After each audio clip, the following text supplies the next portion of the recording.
Good day मित्रों, मैं Manoj Mishra competition point पे आपका स्वागत करता हूँ। मित्रों, हम लोग बात करते हैं समाज की शिक्षा की। तो इसके पहले की वीडियो में भी हम इस पे चर्चा कर चुके हैं कि जैसे समाज आगे बढ़ने के क्रम में शिक्षा को एक साधन के रूप में इस्तेमाल करता है, उसी तरह शिक्षा के क्रम में जब हम बातें करते हैं तो उसमें शिक्षण या टीचिंग एक बहुत ही महत्वपूर्ण साधन के रूप में आगे बढ़ता है, निकल के आता है कि जिस शिक्षण टीचिंग के माध्यम से हम विद्यार्थियों का कक्षा में उनका उचित विकास करते रहते हैं। टीचिंग के 3 स्तर बताए गए हैं ड्यूरिंग बेसिक ट्रेनिंग कोर्स और ड्यूरिंग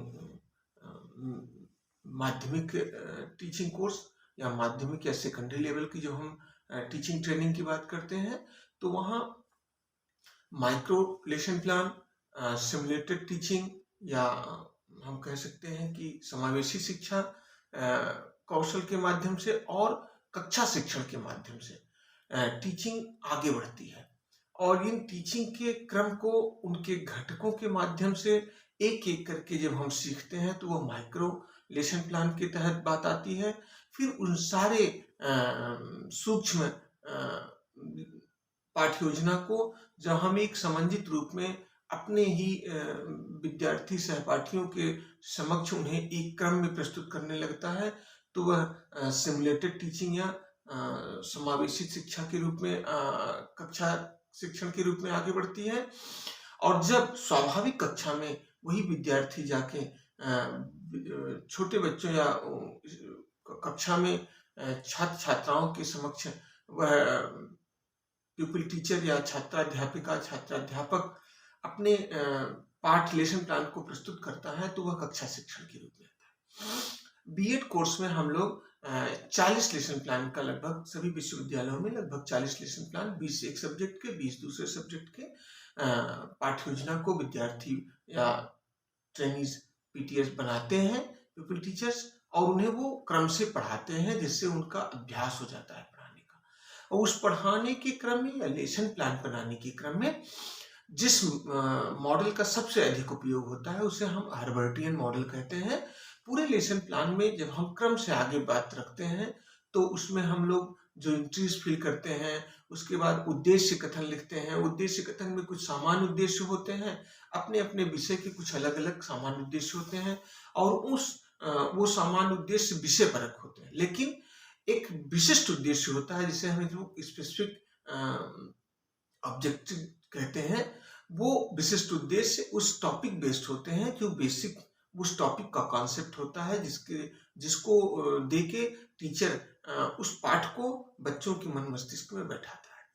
तो इस उद्देश्य को हम लोग एक अलग वीडियो में देखेंगे, जिसे हम लोग बीएस प्लूम के आधार पर ज्यादातर विश्वविद्यालयों में उद्देश्यों का निर्धारण किया जाता है। तो हम लोग उसका एक अलग वीडियो देखें। आज हम लोग लेसन प्लान पे हर्बर्टियन मॉडल का जो उपयोग किया जाता है, हर्बर्ट के दिए गए कॉन्सेप्ट को हम एक पूरे लेसन प्लान में उपयोग करते हैं, उसको इस रूप में करते हैं। वह कभी कभी प्रश्न के रूप में पूछ दिया जाता है कि हर्बर्ट का मॉडल का कॉन्सेप्ट और निरंतरता किस रूप में है। तो हम लोग उसको देखेंगे, Herbartian model in a lesson plan. तो कैसे आगे बढ़ता है हर्बर्टियन मॉडल। तो हम लोग यहाँ सबसे पहली स्थिति बनती है उद्देश्य कथन की।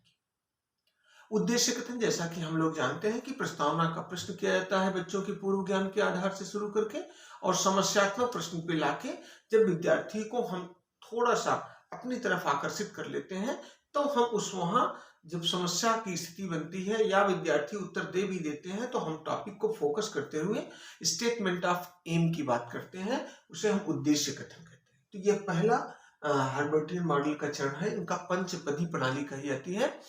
यह 5 स्टेप की बात करते हैं, और उस 5 स्टेप में पहला स्टेप होता है clearance of the statement of aim, उद्देश्य कथन पूरी तरह स्पष्ट रूप से प्रस्तुत कर देना। दूसरे पॉइंट में दूसरे स्टेप पे बात आती है प्रस्तुतिकरण की, रिप्रेजेंटेशन की बात आती है। प्रस्तुतिकरण में आप लोग लेसन प्लान में बनाते हैं कि कैसे सीरियल नंबर के अनुसार हम टीचिंग पॉइंट को लिखते हैं।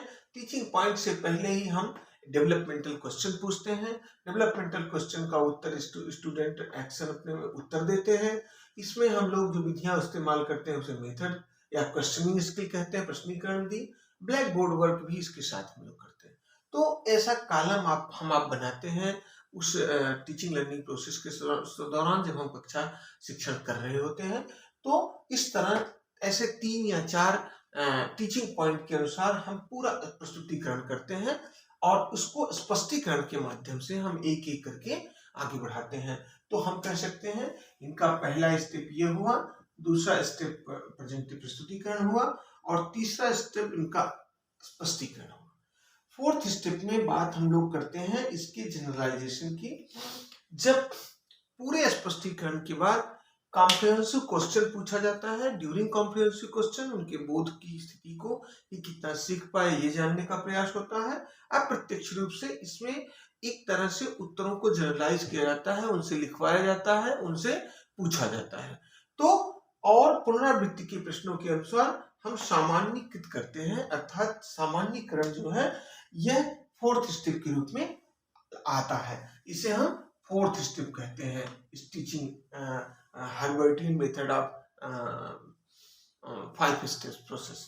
इसमें फोर्थ स्टेप पे आता है। फिर हम लोग उसको विद्यार्थी को गृह कार्य देते हैं और गृह कार्य में हम कभी कभी उनके एक्सपेरिमेंट या उनके द्वारा किए गए कार्यों को देखते हैं कि कैसे वो बातों को रख पाते हैं, कितना वो सीख पाते हैं, उनका वो करके सीखने की व्यवस्था आती है।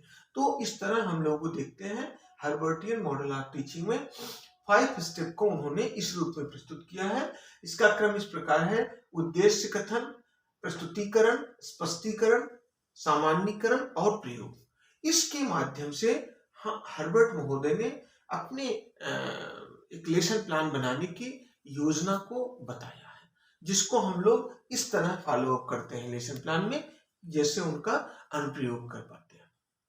इस प्रकार इस तरह हर्बर्टियन मॉडल के अनुसार लेसन प्लान बनते हैं और उसका कक्षा शिक्षण में उपयोग किया जाता है। धन्यवाद मित्रों। जय हिंद, जय भारत।